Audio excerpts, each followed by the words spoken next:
મેંદરડામાં આતંકી હુમલામાં મૃત્યુ પામેલા લોકોને શ્રદ્ધાંજલિ રામધૂન હનુમાન ચાલીસાની પ્રાર્થના સભા યોજાઈ હતી।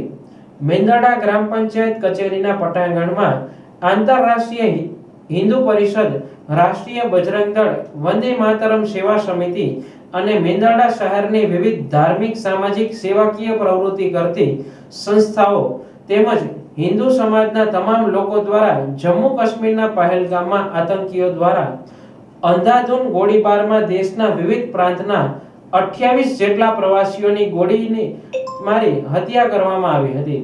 જેના અનુસંધાને મેંદરડામાં રાત્રે 9 થી 1 વાગ્યા સુધી વિવિધ કાર્યક્રમ યોજાયા હતા, જેમાં સૌપ્રથમ મૃતાત્માઓના મોક્ષાર્થે મૌન પાળી શ્રદ્ધાંજલિ અર્પણ કરવામાં આવી હતી।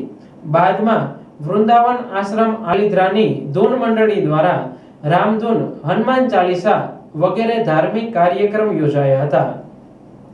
આ કાર્યક્રમમાં મેંદરડાની વિવિધ ધાર્મિક અને સામાજિક સેવાકીય પ્રવૃત્તિ કરતી સંસ્થાઓ, હિન્દુ સમાજના લોકો બહોળી સંખ્યામાં જોડાયા હતા।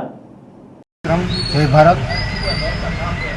હું ચંદ્રેશ કામદાર, આંતરરાષ્ટ્રીય હિન્દુ પરિષદ મેંદરડા તરફથી તારીખ 22ના રોજ જમ્મુ કાશ્મીરના પહેલગામ વિસ્તારની અંદર જે આતંકવાદી હુમલો થયો હતો તેની અંદર આપણા 28 જે આપણા નાગરિકોના મૃત્યુ થયા હતા, તે મૃતકોને શ્રદ્ધાંજલિ અર્થે અને તેમના આત્માને પરમ શાંતિ અને મોક્ષ મળે તે અર્થે આજે મેંદરડા ગામના પાદર ચોકની અંદર શ્રી આંતરરાષ્ટ્રીય હિન્દુ પરિષદ, બજરંગ દળ, મેંદરડા તાલુકા તથા વંદે માતરમ સમિતિ તરફથી અને અલગ અલગ બીજા ધાર્મિક સંગઠનો દ્વારા આજરોજ એક શ્રદ્ધાંજલિનો કાર્યક્રમ રાખવામાં આવેલ, જેમાં રામધૂન અને હનુમાન ચાલીસાનો કાર્યક્રમ રાખવામાં આવેલ અને 2 મિનિટનું મૌન ધારણ રાખી અને તમામ મૃતકોને શ્રદ્ધાંજલિ અર્પણ કરેલ। ઈશ્વર તેમના આત્માને પરમ શાંતિ અને પરમ મોક્ષ આપે તેવી પ્રાર્થના।